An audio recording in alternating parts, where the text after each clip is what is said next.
C'est qu'on peut pas consolider. Si Rio Tinto a pensé être capable de briser un syndicat, être capable de briser notre volonté justement de garder des communautés en santé, d'être capable d'assurer aux générations futures des bons emplois, faut leur apprendre que ça arrivera pas. Tu peux pas consolider. Surtout pas quand justement l'enjeu de nos débats font consensus. Faut pas que ces compagnies-là oublient que le fait qu'ils soient extraits à la nationalisation du courant implique des responsabilités. Celles-ci, principalement, étant des retombées locales. Donc, l'actionnariat doit être mis au fait de ça. Peut-être qu'il a oublié ça.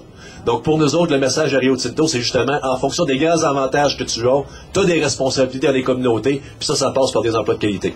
Donc, essentiellement, c'est le message qu'on va livrer.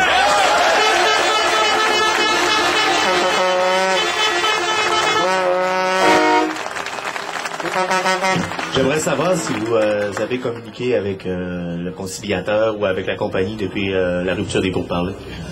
Depuis la rupture des pourparlers, on n'a fait aucune communication avec les agents ministériels. Comme vous le savez, Rio Tinto a rompu les négociations. On l'a même appris dans les médias. Donc, le conciliateur est très au fait qu'on est ouvert, disponible, on est même négociable. Ça, il sait. Maintenant, it takes two to tango. On répète toujours la même affaire. Tant que l'employeur reste de fond dans son mutisme, puis ne veut pas aller au-delà de ses offres finales qui ont été refusées à 88%, ça risque de durer longtemps.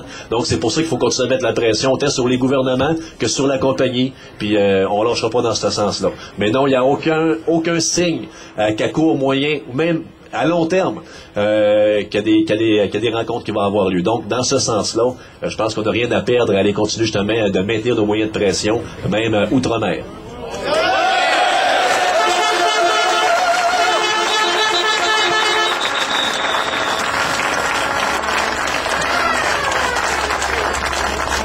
Je pense que c'est important, un point que Marc soulève.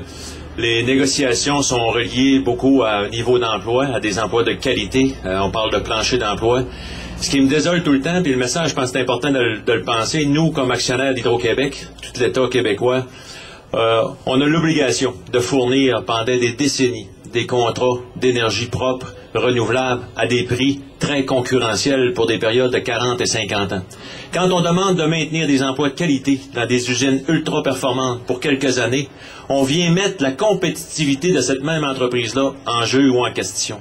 Je pense que c'est des aberrations. Je pense que la question du plancher d'emploi ou des emplois de qualité, en contrepartie d'avantages considérable qu'on lui fournit année après année. Nous, les actionnaires, on doit s'engager pour 50 ans à des tarifs très concurrentiels, mais quand c'est le temps, nous, de nous lever la main, de demander des emplois de qualité pour une période, une durée de convention collective, on déstabilise l'organisation. Moi, je pense que ça ne tient pas la route. Je pense que Rio Tinto a des efforts à faire. Je pense qu'il y a des investissements dans la région, on en a eu longtemps, puis on veut en avoir encore, mais il faut qu'ils comprennent très bien que ces ressources-là, c'est de l'énergie propre, renouvelable, qui est non transférable. Ils sont dans nos rivières, puis ils vont rester là. Donc, Rio Tinto doit comprendre qu'en contrepartie de maintenir des emplois de qualité, nous, on est prêt à s'engager à fournir de l'énergie propre, mais je pense que la demande des syndicats d'Alma n'est pas en démesure en fonction de ce que l'on fournit comme société d'État.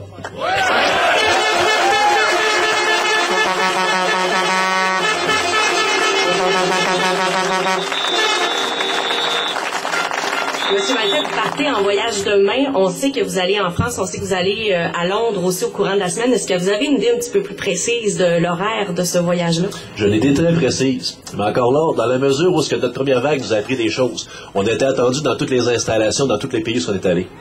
Je vous dirais que d'autre part, ça ne nous a pas blessé tant que ça, parce qu'on voulait pas quand même visiter les installations, les mines, les sites de production. C'est pas ce qu'on vise. Nous autres, on vise le membership, on vise justement les syndicats là-bas. Donc, pour laisser un petit peu des surprises à notre vis-à-vis, je vais vous confirmer uniquement les deux pays dont vous avez fait mention, effectivement. Mais oui, j'ai une idée très, très, très, très précise, parce qu'on s'en va pas là à tâtons. Il faut aussi rencontrer du monde et s'assurer qu'il y a une bonne coordination. Mais doutez pas que...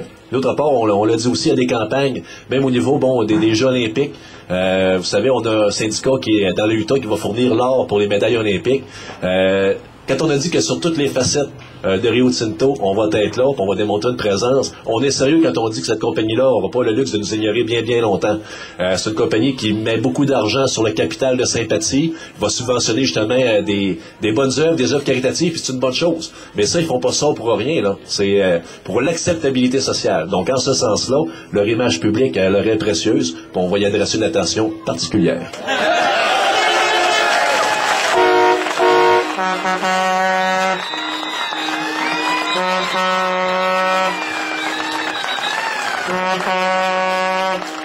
La question s'adresse à vous deux. J'aimerais savoir, ultimement, est-ce que vous seriez favorable à une nationalisation de cette énergie-là?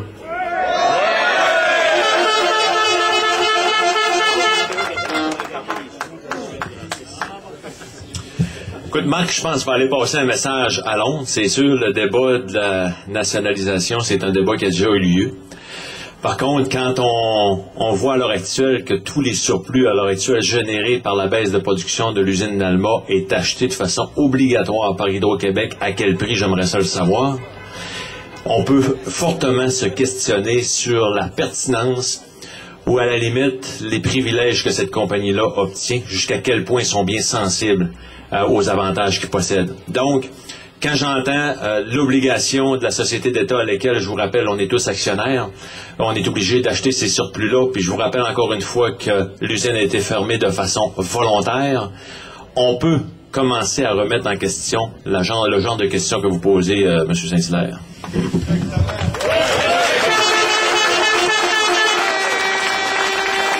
Sans surprise, moi je vais aller dans le même sens que mon confrère d'énergie électrique. Écoutez, je pense que le fait d'extraire la nationalisation, de les extraire de la nationalisation, il y avait des retombées qu'on s'attendait. Il y avait un juste équilibre.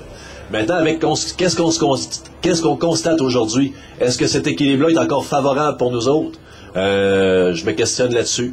Puis je pense que, comme de fait, un des grands dangers, d'ailleurs, M. Thomas Albanese le disait à New York lors d'une conférence de presse, ce qu'ils craignent le plus, c'est le nationalisme énergétique.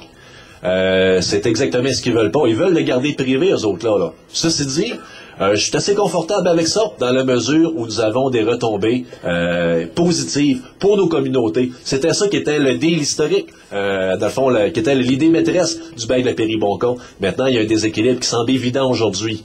Ceci dit, je travaillerai encore à court terme. Je suis plus apte puis plus ouvert à travailler à rétablir cet équilibre-là qu'à faire le débat du nationalisme, justement de la nationalisation des eaux du lac Saint-Jean, mais on n'est toujours pas rendu là. Ceci dit, l'exclure à tout jamais, c'est pas impossible. Non, c'est pas. C'est dans les cartes.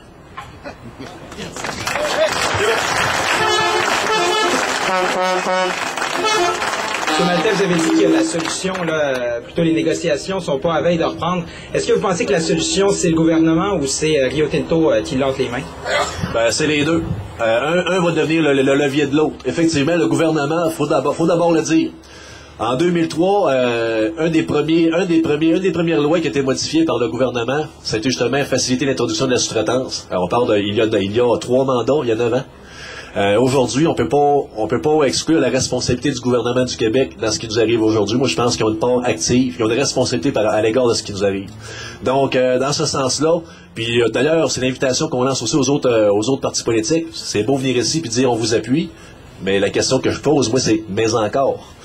Si tu deviens au pouvoir, qu'est-ce que tu vas faire? C'est des solutions qu'on cherche. On est content des appuis, on est content, dans le fond, des témoignages de sympathie, mais il faut que ça aille au-delà de là, il faut que ça se transmette en action. Donc, la responsabilité du gouvernement est immense là-dedans, puis on va leur mettre cette responsabilité-là en pleine face. C'est notre devoir. Donc, on va continuer à maintenir la pression sur le gouvernement, à travers, justement, des représentations, dans le fond, aux 2 paliers, fédéral et provincial. On a des liens très bons aussi avec notre député ici, Alexandre Coutier. On a vu M. Patry, justement, dernièrement, montrer, justement, à quel point il était solidaire avec nous autres à la Chambre des communes. On va continuer là-dessus.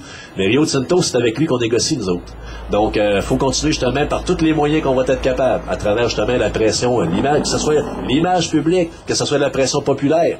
Faut les remettre dans le fond. Faut mettre ce scandale-là au grand jour, parce que c'en est un scandale. Quand on pense à tout ce qui se passe, quand on pense aux demandes d'avoir des lobbyistes, puis que ce qui se passe là va se passer dans le secret, quand on pense aux ententes secrètes qui ont été négociées, quand on pense à toute tout ce gros melting pot-là, on peut dire d'organisation qui date depuis déjà des années pour nous donner du bâton, pour diminuer justement le rapport de force des syndicats, pour diminuer justement les retombées dans les localités. Là, on a un devoir à faire, puis c'est une attaque tout azimut. Maintenant, on est capable de livrer cette bataille-là ensemble, on va le faire.